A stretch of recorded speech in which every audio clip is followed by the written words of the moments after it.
In 1956, a waitress at a highway restaurant in Ohio could finish an 8-hour shift with less than $1 in her pocket, and there was no law that prevented it. Not because she did a bad job, not because she didn't work the full 8 hours, but because from the very first day she walked in, she was playing a game where someone else had written the rules.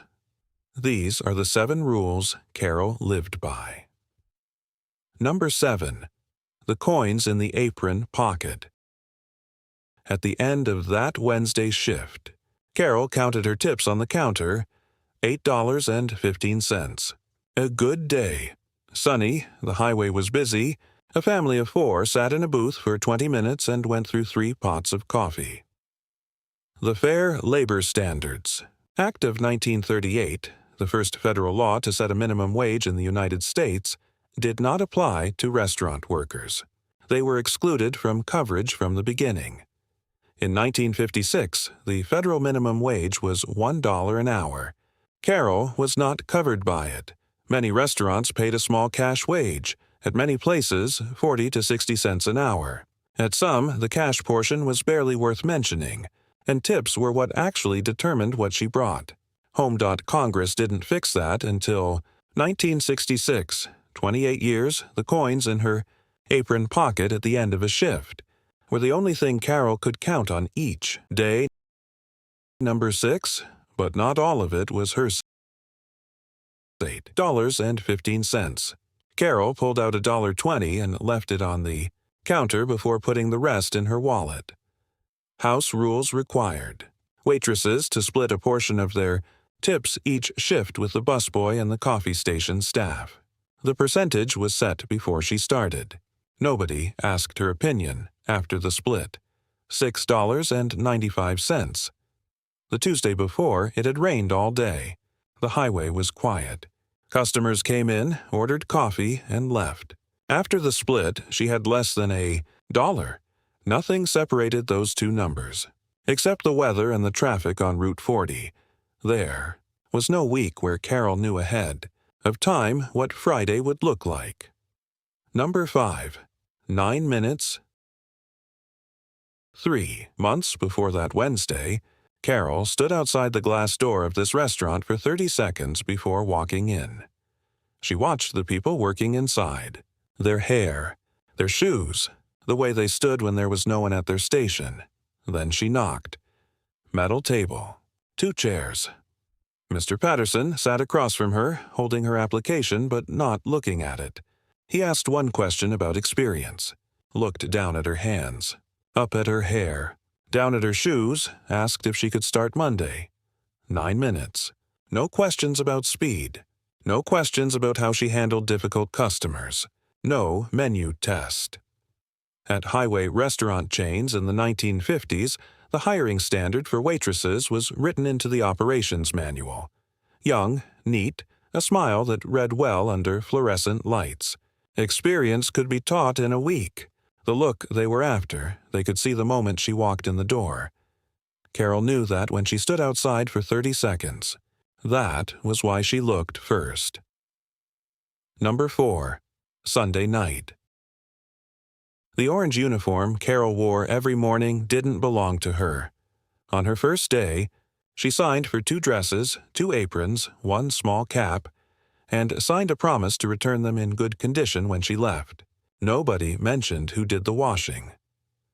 Sunday night, 10 o'clock, the building already dark, Carol stood at the kitchen sink with water hot enough to redden her hands. She scrubbed the coffee stains along the apron cuffs, the grease on the front pocket, the brown line at the collar where the pot rim caught her every time she turned. Those stains didn't come out easily. They never did. She scrubbed until they did, wrung out, hung on the line in the hallway.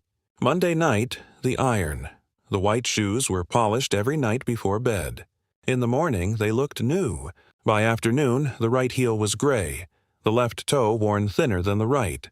The left foot was the pivot foot when she turned toward the kitchen to call an order. At the end of her second week, Ruth pulled off her shoes in the break room and set them on the table without saying anything, just so Carol could see. The toe worn down to a groove, the leather so thin she could see the sole underneath. 7 years. Carol looked down at her own shoes. The wear was shallow. Still new, Ruth had told her something in her first week. One sentence, they don't call ahead. The iron never went back in the closet before Wednesday after that. Number 3. The sentence she said 30 times a day. Good morning, welcome. Can I start you off with some coffee today? Not, hi there, not, what can I get you? Those exact words. Every time. Because the inspector never introduced himself. He sat down like any other customer, ordered coffee, and listened. In her first week, Carol practiced those lines in front of her bathroom mirror every night. After 3 months, they left her mouth before she had time to think about them. That evening, in her sister's car on the way home, her sister asked how the day went. Carol opened her mouth. Good morning. Welcome. She stopped. They were both quiet for a second. Then they laughed. If this story is keeping you here, hit like. People like Carol deserve to be remembered. Number 2. Friday. Every Friday, the schedule for the following week went up on the board after the morning shift. Carol stood in front of it, counted her shifts, looked over at Ruth's, walked out. Looking longer didn't change anything. No advance notice required. No guaranteed minimum hours. 6 shifts one week, 3 the next. The Sunday morning shift, church crowd, families, the best tips of the week, went to whoever had been there longest. Ruth had been here 7 years. Her Sunday mornings didn't fall out of the sky. Carol had been here 3 months. She hadn't had a Sunday morning yet. She didn't ask why. She had seen what happened to the person who asked why. Number 1. She worked for a system. Operations manual this restaurant followed wasn't written here. It specified the temperature of the coffee when it reached the customer. The distance between the plate and the edge of the table measured in inches. The greeting. The way to stand when no one was at your station. Everything Carol did in 8 hours had been decided by people who had never set foot in this building. The manager here didn't write those rules. He just made sure everything looked the same as hundreds of other locations across the country, so that when an inspector showed up unannounced, nothing was out of place. A waitress trained to the standard manual could be replaced by another waitress trained to the same manual.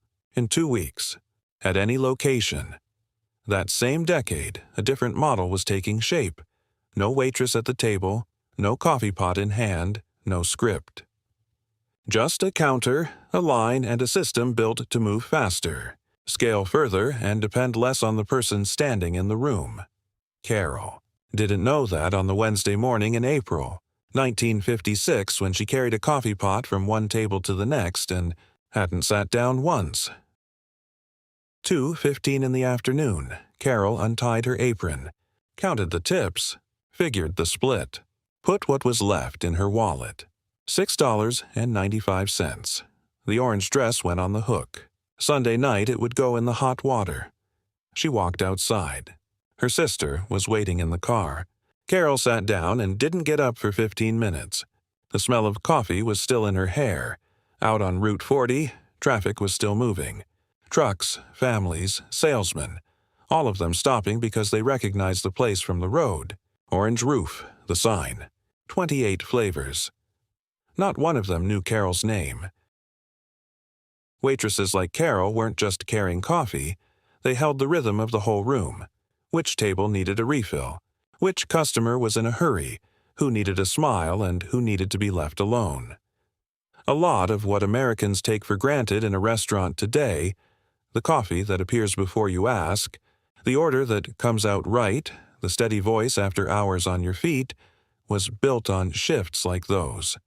They did it in a dress that wasn't theirs, with words that weren't theirs, for tips they could never predict. But behind that system were real women, who came home smelling like coffee, who took their shoes off before they said a word, and who came back the next morning anyway. If this story brought someone to mind, a mother, an aunt, a sister, or a waitress who was kind to you once at a roadside diner, leave that memory in the comments. Subscribe to Old American Unspoken for more forgotten stories of Old America. Thank you.